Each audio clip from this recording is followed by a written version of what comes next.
বাচ্চাদের এডিনয়েড। তারপরে গলায় ব্যথা হয়, গলায় ব্যথাটা বাচ্চাদেরকে খুবই কষ্ট দেয়, যেটা টনসিলাইটিস বলে। আর ইনফেকশন থেকে পেইন হয়, বাচ্চারা অনেক কান্নাকাটি করে। সাইনোসাইটিস হয়। আসসালামু আলাইকুম, আমি ডাক্তার এনামুল হাসান সোহেল। আমি চিফ কনসালটেন্ট হিসেবে ডক্টর পলে আছি। আমি আজকে আপনাদের একটা ইম্পর্টেন্ট বিষয় নিয়ে কথা বলবো, বাচ্চাদের এডিনয়েড। এখন এডিনয়েডটা খুব অ্যাভেলেবেল। তো এডিনয়েডটা কি?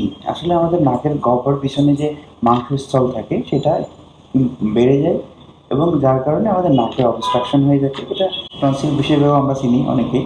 তো এটার জন্য আমাদের সাধারণত এটা আমার প্রত্যেকেরই থাকে জন্মের সময়। জন্ম থেকে, শৈশব থেকে আস্তে আস্তে যত বড় হয় আমাদের এটা চলে যায়, এবং মোস্ট অফ দ্য মানুষের চলে যায়। অনেকের যায় না, যাদের যায় না তাদের বিভিন্ন রকম অ্যালার্জিটিক সমস্যা ক্রিয়েট করে।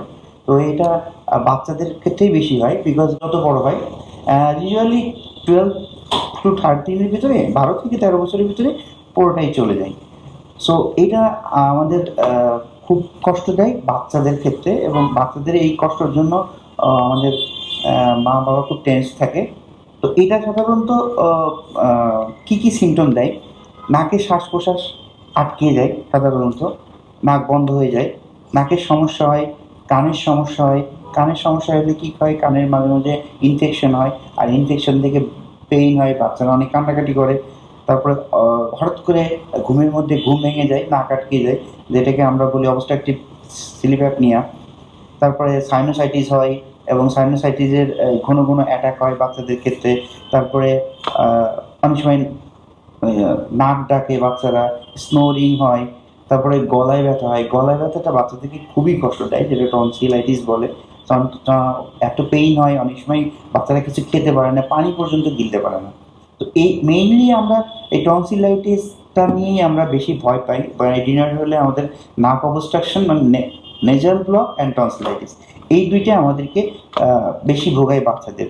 এর সাথে মাঝে মাঝে অনেক সিভিয়ার হয়ে গেলে আমাদের ব্যাক মাসেল, ঘাড়ের যে লিম্ফ নোডসগুলো থাকে, এগুলো সাধারণত ইনফ্লামেশন হয়ে যায়। সো এই প্রবলেমগুলো মেজর হয়। তো বাচ্চারা যখন নাক বন্ধ হয়ে যায়, নিঃশ্বাস নিতে পারে না, মুখ শুকায় যায়, তাদের কষ্ট হয়, নালা পড়তে পারে, মানে অনেক বেশি কষ্ট ওই সময় পায়। যারা শ্বাস নিতে পারে না, রাত্রে ঘুমাতে পারে না, সারা রাত না ঘুমিয়ে ক্রান্তি হয়ে থাকে, আবার সকালে উঠে তাদের কানে ব্যথা হতে পারে, গলায় ইনফ্লামেশন হয়। এই যে জিনিসগুলো, এইগুলো নিয়ে আমাদের বাবা মা অস্থির হয়ে যায়। তো মোস্ট অফ দিন ক্ষেত্রে কী হয়, বাবা মা অস্থির হয়ে গেলে আমাদের বাবা মারা ডাক্তারের কাছে যায়, এবং মেইনলি ডক্টর যেটা অন্য ট্রিটমেন্টের ক্ষেত্রে, আমাদের হোমিওপ্যাথি ছাড়া অন্য ট্রিটমেন্টের ক্ষেত্রে এরা সাধারণত কী করে, একটা সার্জারি করে দেয়, অর্থাৎ আমাদের এই এডিনয়েড গ্ল্যান্ডটাকে ফেলে দেয়, এবং ভালো হয়। কিন্তু এইটা যে ট্রিটমেন্টের মাধ্যমে সুস্থ হয়, সেটা শুধুমাত্র আমাদের হোমিওপ্যাথি হয়, একটু দীর্ঘদিন লাগে।